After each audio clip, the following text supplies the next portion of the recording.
La subjetividad del vértigo es una de las características que lo hace tan difícil de diagnosticar y de estudiar, casi imposible de medirse. Un paciente que padece de dolor puede localizar, al menos aproximadamente, el área donde siente el dolor. Si alguna función natural de su cuerpo falla, el paciente solo tiene que nombrar dicha función y su trastorno, pero la palabra vértigo, relacionada más comúnmente con el miedo a las alturas que con la sensación de dar vueltas, y el mareo, originalmente la sensación de los marineros en el mar, son difíciles de describir, de especificar y delimitar. El cuerpo entero se siente trastornado, el sistema del equilibrio, que es el que debiera indicarnos nuestra posición en el mundo, nos somete y nos impide posicionarnos. Si es bien sabido y comprobado por la medicina moderna que nuestros sentidos pueden mentirnos, con pocos padecimientos es esto tan evidente como con el vértigo. Se nos revela de súbito que las cosas no son lo que parecen.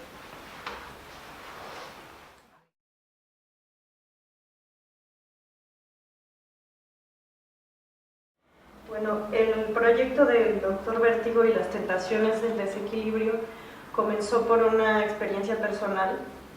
Yo me enfermé de vértigo y me di cuenta de que muy pocos médicos en realidad entendían lo que yo tenía. Así que pasé varias semanas buscando distintos médicos, preguntando a la gente si habían tenido algo parecido, hasta que llegué con un médico que era un especialista en este mal. El médico es Jorge Madrigal Duval, y además de que él fue el que me curó, pues empezó una amistad porque teníamos aficiones muy parecidas. Él quiso tomar clases de guitarra conmigo y descubrí que su interés había surgido de alguna forma parecida. Él no tenía vértigo, pero veía a los pacientes que llegaban con vértigo y que nadie sabía lo que tenían, nadie sabía curarlos. Entonces yo me di a la tarea de tener una serie de entrevistas con él, de platicar sobre lo que era el vértigo, sobre lo difícil que era de diagnosticar. Busqué libros, autores literarios, ¿no? que tuvieran algún tipo de conexión con este padecimiento. Y entonces el libro se convirtió en una serie de entrevistas, en un diálogo con otros autores, en una serie de experiencias personales. Entonces es un ensayo bastante cambiante, ¿no? En cada capítulo trato de hacer algo diferente y sobre todo de incluir todas las experiencias, tanto mías como de otros pacientes, de otros escritores, que me parece que es lo interesante del ensayo literario, ¿no? Que uno tiene esa libertad de poder dialogar con otros autores y con otras personas.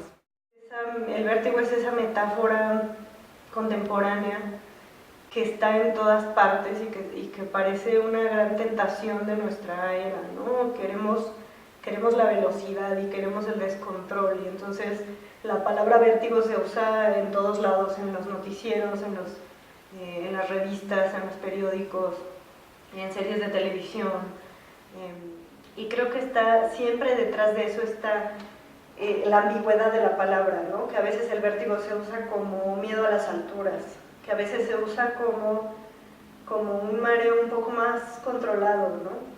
Como esto que sentimos cuando vamos en un coche y en la carretera y nos mareamos. El vértigo que yo sentía era un vértigo mucho más intenso, por ejemplo, que ese, ¿no? Y entonces me di cuenta de que cada persona lo definía de maneras distintas de acuerdo a su particular padecer, y que este era como parte del secreto de por qué la palabra permanece como tan misteriosa, ¿no?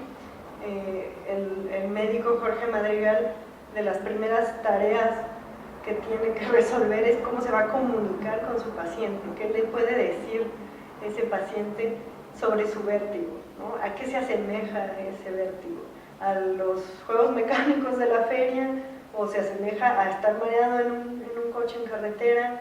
¿O se asemeja al miedo a las alturas, ¿no? Entonces creo que parte de lo que me interesó del proyecto fue esa ambigüedad del lenguaje, que hay que reconstruirlo y redefinirlo de manera individual. Bueno, yo busqué obras que llevaran este título, porque hay bastantes obras que llevan en algún lugar esta palabra clave de vértigo, y por supuesto pensé en Hitchcock, ¿no? Y en la película de Vértigo. Y una vez que la vi como con ese filtro que yo ya traía de pensamiento, me pareció una película que definía nuestra decepción, nuestro mareo ante la modernidad,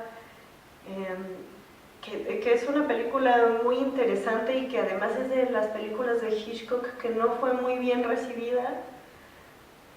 Algunos dicen que porque es un poco larga, porque hay demasiados cambios en la trama, pero yo una vez que la vi como un poco con este filtro que tenía de pensar todo en términos del vértigo, me pareció que es una de sus mejores películas.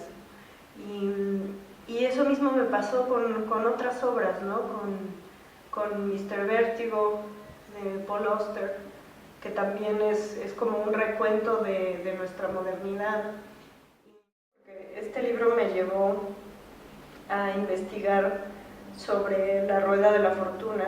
Encontré la historia de George Washington Ferris, que fue el creador de la primera Rueda de la Fortuna como la conocemos actualmente, y que era un proyecto para la Feria de Chicago, y era un proyecto que debía, digamos, superar a la Torre Eiffel. Se trataba como de mostrarle al mundo lo que eran capaces de hacer ahora con la ingeniería, con el acero, con las nuevas estructuras de los edificios altos. Y me encontré con esa historia de George Washington Ferris, que me pareció la típica historia del inventor romántico del siglo XIX, que llega como a la cumbre del éxito y después cae, y que es una metáfora también relacionada con la Rueda de la Fortuna. Y todo eso me llevó a pensar también que los juegos mecánicos es algo que a mí siempre me ha gustado, y los médicos también, algunos se sorprendían de que yo tuviera vértigo y que me gustara subirme a todos los juegos de la feria. Entonces yo traté de buscar como esta relación, y después me pareció que era un proyecto independiente el buscar el origen de esos juegos, porque es algo que está insertado perfectamente en nuestra cultura, que tiene siglos y que nadie se da la tarea de interpretar o de investigar, pero que sigue ahí, y que yo creo que todos han ido alguna vez a una feria, aunque algunos se suban y otros no, a estos juegos, pero muy poca gente se cuestiona de dónde salieron, a quién se les ocurrió. Y hay algo hermoso que dice Roger Calva, que es que los juegos tienen la permanencia de lo insignificante.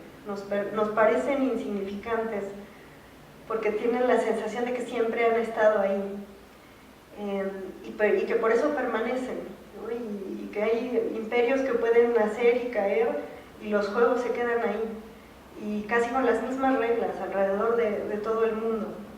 Entonces eso me pareció también algo muy característico de esta idea del vértigo, ¿no? Nos gusta el vértigo controlado, ¿no? Saber que te puedes subir al juego y bajarte, y que es un viaje controlado y un riesgo, pero es un riesgo de mentiras, ¿no? Es un riesgo de juego, y que hubiera tanta gente involucrada en crear estos juegos y en diseñarlos y en venderlos, ¿no? A un público, me pareció que era algo fascinante y que tenía mucho que ver con esta cuestión del vértigo.